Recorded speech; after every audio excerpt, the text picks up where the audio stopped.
Industrial revolution यानी हिंदी में कहें तो औद्योगिक क्रांति, ये एक ऐसा शब्द है जिसने हम इंसानों की लाइफ को पूरी तरह से बदल दिया है, या फिर ये कह सकते हैं कि बहुत आसान बना दिया है। और ये सब एक 15वीं या फिर 16वीं शताब्दी के इंसान के लिए सोच पाना भी मुश्किल था। आज हम लोग अपने आसपास जितनी भी चीजें देखते हैं, महसूस करते हैं या फिर उपयोग में ला रहे हैं, वे सभी इंडस्ट्रियल रिवॉल्यूशन की ही देन है।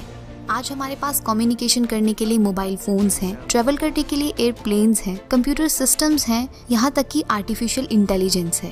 और अगर आज का इंसान ये सोचता है कि वो एक प्लेनेट से दूसरे प्लेनेट तक जा सकता है, तो ये भी कोई मुश्किल बात नहीं है। लेकिन ये सब की शुरुआत इंडस्ट्रियल रेवोल्यूशन के बिना हो ही नहीं सकती थी।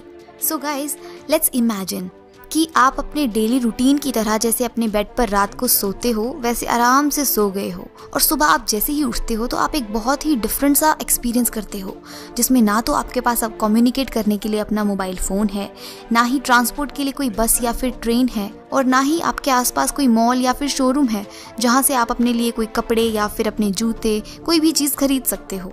सो गाइज, जरा सोचिए ये कितना डिफरेंट और डिफ़िकल्ट एक्सपीरियंस रहेगा। और अल्टीमेटली कहीं से आप लोगों को पता चलता है कि आप 16th सेंचुरी में पहुंच गए हो, क्योंकि उस टाइम ना तो कोई इंडस्ट्री थी, ना ही कोई मार्केट हुआ करती थी। लोग अपनी डेली रूटीन की ज़रूरतें जैसे कि कपड़े, बर्तन, ये सब चीज़ें अपने घरों पर ही बनाया करते थे।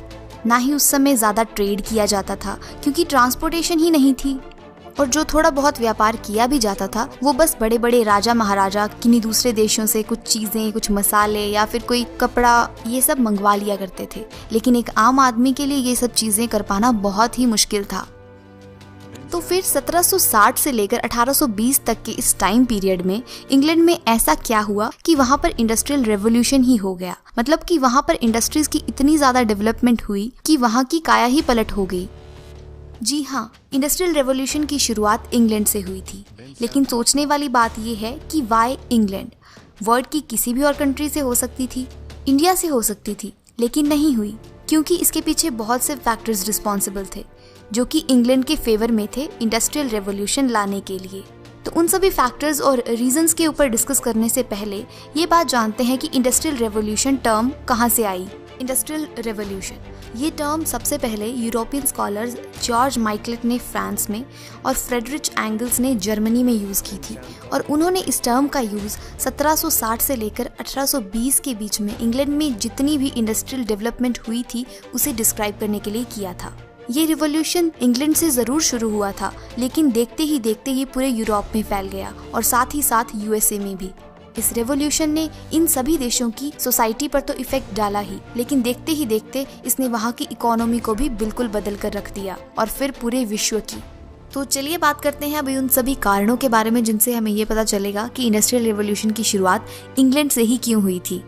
बहुत से ऐसे फैक्टर्स हैं जो कि इंग्लैंड में इंडस्ट्रियल रेवोल्यूशन लाने के लिए रिस्पॉन्सिबल थे, लेकिन आज के इस वीडियो में हम लोग सिर्फ इम्पोर्टेंट फैक्टर्स को ही कवर करने वाले हैं। तो नंबर 1 पर है इंग्लैंड की ज्योग्राफिकल कंडीशन।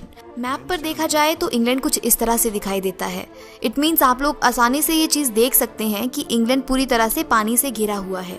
मतलब इंग्लैंड को अपना सामान एक्सपोर्ट या इंपोर्ट करने के लिए या फिर किसी और कंट्री से रॉ मटेरियल लाने के लिए किसी भी कंट्री से होकर गुजरने की जरूरत नहीं है। वह चाहे तो पूरा का पूरा ट्रेडिंग समुद्री रास्ते से कर सकता है, और ये एक बहुत बड़ा रीजन बना इंग्लैंड में इंडस्ट्रियल रेवोल्यूशन लाने के लिए। इंडस्ट्रियल रेवोल्यूशन लाने के पीछे का एक बड़ा कारण था इंग्लैंड में होने वाली कृषि क्रांति, यानी कि एग्रीकल्चरल रेवोल्यूशन।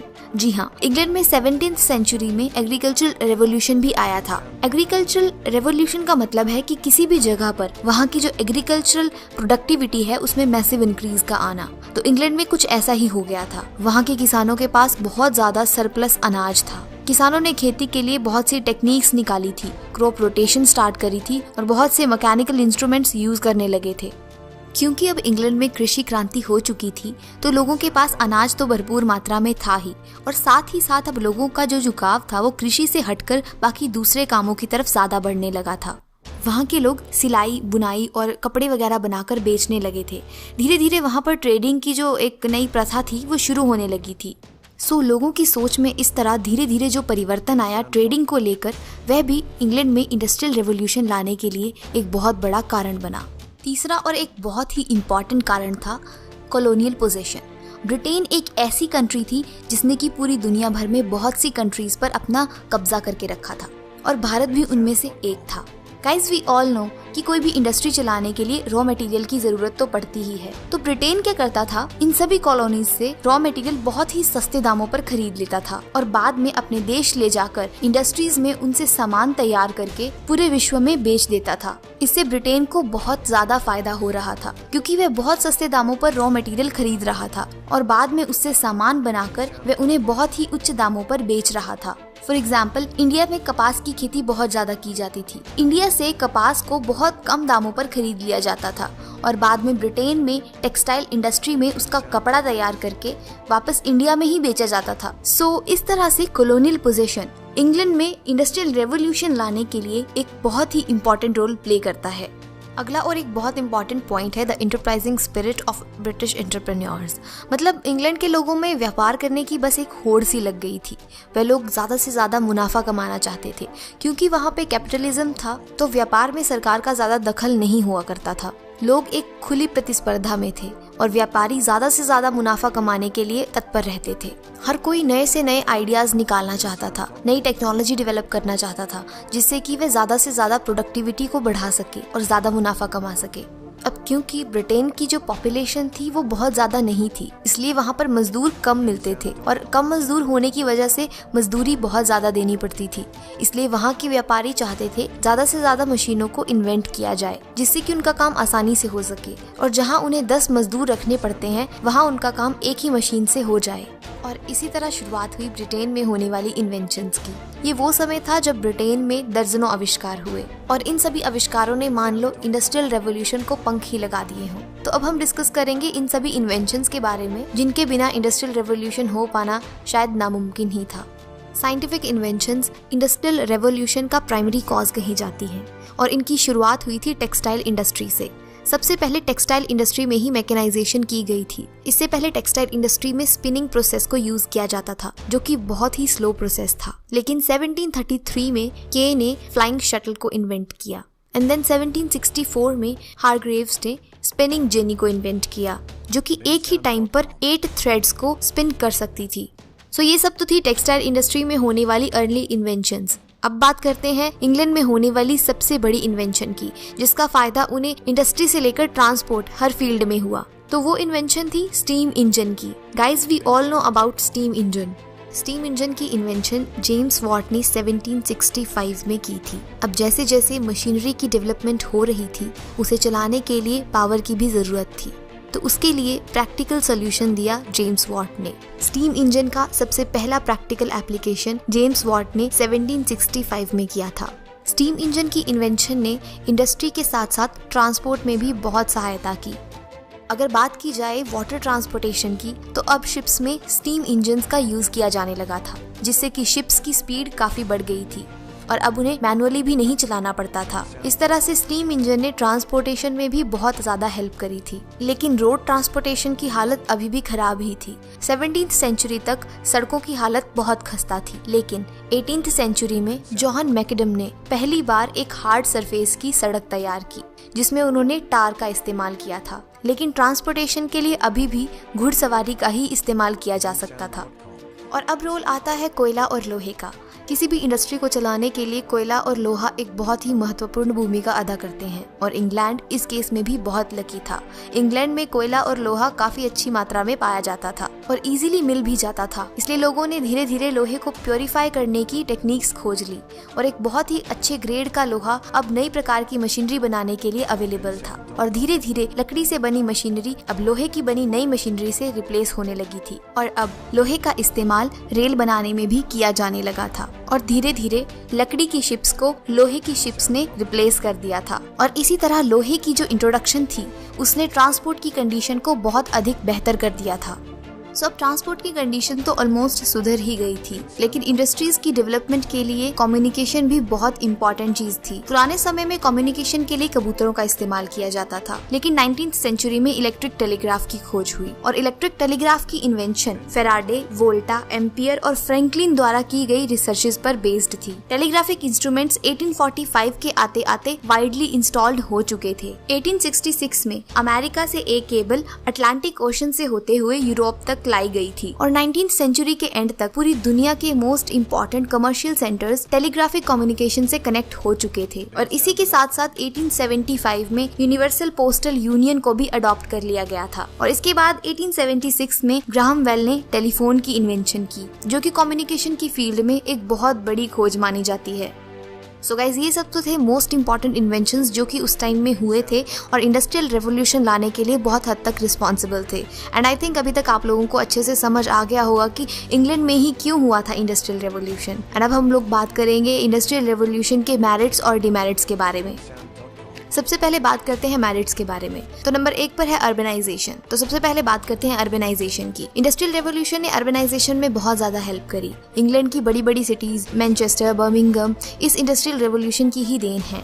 लोग काम की तलाश में अपने गाँव को छोड़कर सिटीज की तरफ आ जाते थे जहाँ पर इंडस्ट्रीज थी और उसी का नतीजा है आज ये बड़ी बड़ी सिटीज। Point 2, large employment.